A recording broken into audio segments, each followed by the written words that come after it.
stage. Please walk close to me so I can see your face and remember the name. All right, folks, give it up for Tobias Eisenlohr. Thank you.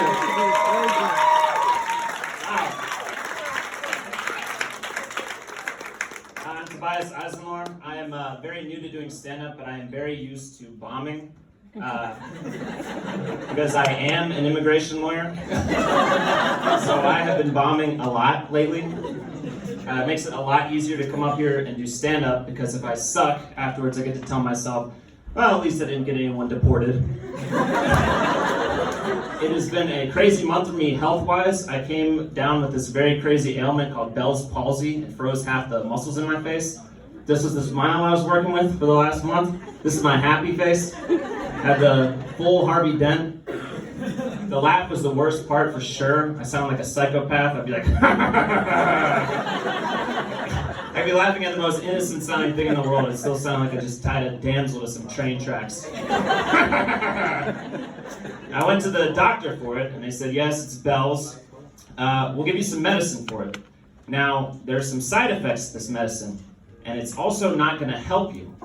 But we get money when we prescribe it to you, so have fun shitting yourself. He ran through the side effects with me. He goes, this may cause nausea, anxiety, depression, weight gain, irritability, sleeplessness. So I'm pretty sure everyone in my generation has been taking this since 2007. I had to go back to the doctor shortly after that because I came down with an unrelated ailment. I woke up one morning and found that I had developed an extremely painful sore on my body. Where was it, you ask? As everyone asked, well, I don't want to be too crude, I'll just let you know that it was located in a very sensitive crevice where my legs come together. Normally this is the kind of thing I would just ignore and hope goes away, but between that and the bells and the obsessive amounts of WebMDing I do every night, I figured I should probably get it checked out because I was convinced I had finally come down with these super AIDS that I probably deserve. At least I do according to my public high school health class. So I waddled into the doctor's office, showed her what was going on, and she goes, it's nothing. I was like, it's nothing? This is a weeping sore the size of a stillborn bunny. It is currently pulsating like a wizard's orb. And you're telling me this is nothing? I was especially angry that day because my girlfriend smacked me on the ass the day before. She saw me cut up onions in the kitchen. She came up behind me and she gave me a good one. It wasn't just a smack, it was that deep slap, grab, you know, like I was a waitress at Terry's Turf Club.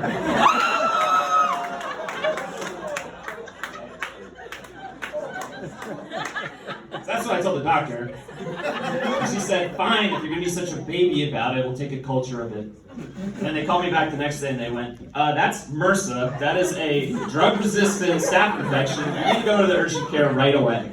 And I've never been so excited to have been diagnosed with potentially life-threatening illness. I was like, yes, I knew I wasn't just being a baby about this. And it wasn't super AIDS either, which I was not worried about. So they gave me some drugs for it, and that cleared up. And it turned out that the staph infection was a result of the drugs that they gave me for the Bell's palsy. So that mystery was solved too. And the bells, I just got some bad news about that. I went to the doctor, and she said, it's all clearing up. It's going to be gone in just a couple weeks. And I realized I wrote all these jokes for nothing. The bells is weird though. They said they'll never know what caused it. Their best guess is it was triggered by a stressful event in my life. Totally unrelated, I moved in with my girlfriend a week before it started. Now it's fine. I mean, think about it. It's worse for her because she's excited I'm moving in with her, and 1 week later I'm this Batman villain smiling, anal pus leaking, potentially super AIDS carrying freak whose laugh makes you think I'm going to tie her to a set of train tracks.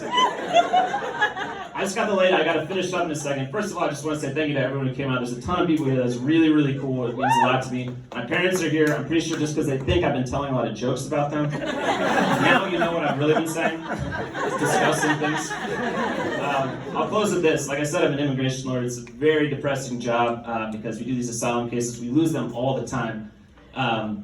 I have never won one. I thought that meant that I was terrible at my job, and then someone just told me that no one has won asylum in Ohio in like 3 years. And I was like, really? That's amazing! It's not just me! They're all losing! But if they tell these terrible, sad stories to these judges about the horrible things they went through, and the judges just have to say, no, it's very cowardly. So here's a song I sing about them to make them feel a little bit better.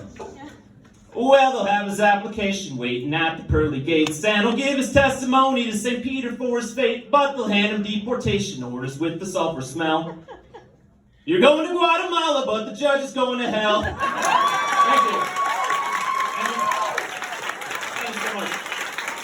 And coming on next, we got very, very funny guys. One of Cincinnati's best, Rand Barnacle.